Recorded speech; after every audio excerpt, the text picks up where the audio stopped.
the department, the name of the system. We'll put a few more details about what that system would include, who the owner is of that particular system. That's not always the department head. It might be a knowledgeable worker who does that particular area very strong. Melissa oversees operations at Melbourne SEO Services, but she's not an SEO person.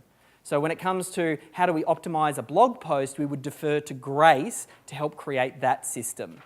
So the purpose of this sheet now is to try and give you some focus, think about who's going to be doing this so that it can then be handed off to them.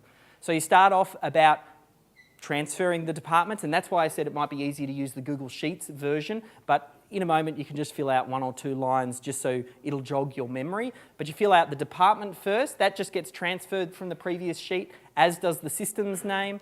Now, for the description, that's when you want to put a little bit more detail. You think about SEO, for example, and there are probably lots of systems involved in SEO, but we need to start somewhere.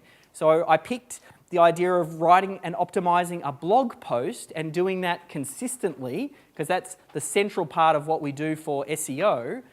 I wrote that down in the description. But there are probably other systems related to SEO as well. And also in the marketing area, sometimes you might be working with a provider. Maybe you work with someone who is your Facebook ads expert. Or maybe you're working with someone who handles your Google AdWords. So in those situations, you might just have lighter documentation. You might not need to go into great detail.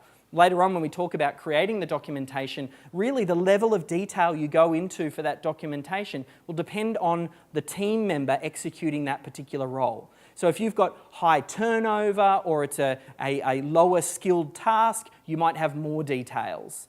In something that might be handled by a subject matter expert, or you're hiring a consultant, you might just get top level details. Maybe the system for, let's say, our Google AdWords, we've got Paul who manages a lot of that.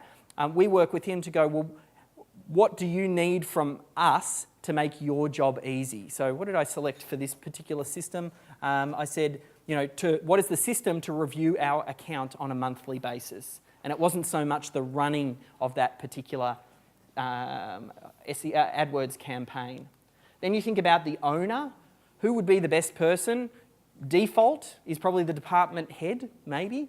Probably secondary is that secondary person, or the knowledgeable worker. It depends on who has that skill. You just, at this point, to answer Ben's question, is where you really start to think about who is actually going to do this, that we extract the knowledge from their head. We'll make it as easy as possible, but we want to think about who's responsible.